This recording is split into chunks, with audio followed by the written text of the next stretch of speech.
What's up guys, Ashlen here with MMO Play, bringing you all the latest updates in MMO news. This week we've got the worldwide launch of Cybermonster 2, Alcatraz makes an appearance in Forge of Empires, and the mighty quest for epic loot reveals their first female playable character. On top of all that, Ragnarok Online 2 releases its first non-human playable race. Rift 2.4 Beyond Infinity updates live, and we have the reveal of the Arcane Green Lantern in Infinite Crisis. This week, the digital world was taken over by little cyber monsters thanks to the worldwide launch of Cybermonster 2. In Cybermonster 2, the dragons have returned to regain their power and take over the world once again. Players can look forward to better graphics and faster battles thanks to the dynamic combat system. When a group has more than either 5 players or 4 pets in battle, the dynamic combat mode is activated, allowing for real-time combat leading to combo and bonus attacks. On top of that, there's the new wings system, which lets players pay to get a lifetime set of wings and fly. Not only do they let you spread your wings and touch the sky, but they also boost character attributes. Along with the new awesome features, in-games also ported over popular features from the original Cybermonster, like the Mark of Fate invitation system. The launch of Cybermonster 2 also marks the 1-year anniversary for the original Cybermonster, and to celebrate its birthday on September 19th, all players will receive a free fight pack worth $99. For more information about the game or to try it out for yourself, check out their site at monster2.game321.com. Kings and queens of Forge of Empires, you can now look forward to having your very own Alcatraz in your kingdom. Forge of Empires is one of the most popular browser-based strategy MMOs that lets players build the city of their dreams. The inescapable federal prison will receive 4 to 8 military units daily, randomly from one of the military buildings in your city, depending on its level. The famous Stronghold is the second great building to be released for the progressive era, with the first being the Chateau Frontenac. Both buildings were fan favorites which were voted on by you, the players. For more information about the game, hit up their site at forgeofempires.com. Players of the mighty quest for epic loot have also been on a mighty quest for female characters, and it looks like we're finally getting one.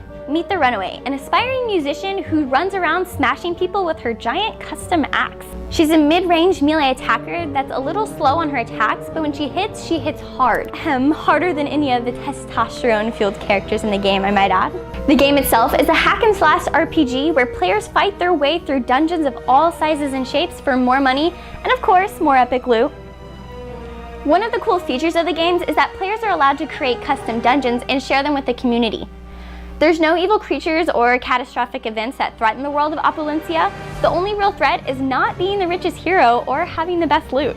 So if you think you have what it takes, sign up for the beta at themightyquest.com, and while you're at it, check out their trailer because it's pretty epic. This week, the Ragnarok Legend of the Second update unlocks an achievement for the franchise. It released its first non-human playable race, which is a first for Ragnarok history. They're called the Noel, a once pure and beautiful race of elves that fought alongside the humans during the Day of Despair. The poor guys were corrupted with demon magic, causing them to become deformed and demon-like. Their souls were saved though, and they've come back to the human world, offering their help once again. The race starts off as altars, and at level 25, you can choose to become Crescenta or Soulmakers. Altars can use a mix of melee and range skills, and are known for cursing and debuffing enemies. Crescenta are able to use the altar skills, plus chain skills for AoE attacks. On the other hand, Soulmakers won't be able to use the altar skills, but that's because they have their own set of skills that provide healing capabilities and linking buffs. To try out the adorable demon elf race, and for the rest of the patch information, check out their site at playragnarok2.com. Rift players have to take control of the Infinity Gate to stop the evil Hive Queen from causing a multiplanar doomsday in the Rift 2.4 Beyond Infinity update. You guys have got your hands full. Update 2.4 is the first chapter in the new war between the elemental planes. The new story arc brings a sense of urgency and panic as the Hive Queen plans to unleash Titan-forged colossi across all the planes. To stop her, first players must gain control of the magical corridor between the planes in the Infinity Gate raid. This isn't going to be an easy task though, because you've got some not-so-fun friends like the Breaker X1, Swarmlord twins Mordon and Victus, and a Carthern Juggernaut all waiting for you beyond the gate.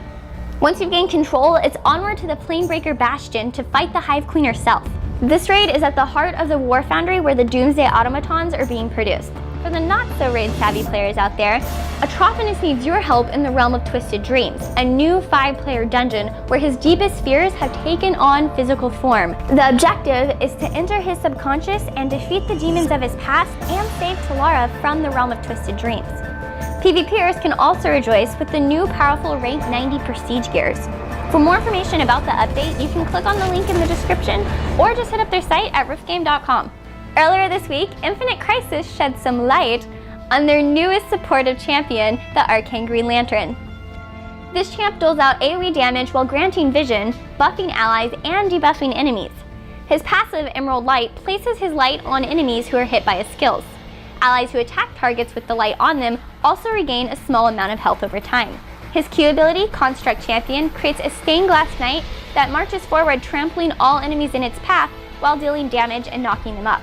On top of that, the ability can be activated again, blinking the lantern to the knight's location, which is perfect for escapes or surprise attacks. His W skill, Shackles, will slow enemies in his range and briefly root them after the slow expires. The E skill, Emerald Lantern, is basically his bread and butter. First, he throws his lantern at a target location, which deals AoE damage, boosts nearby allies' attack armor, and grants vision of the surrounding area. Moving to the lantern will retrieve it and lower its cooldown.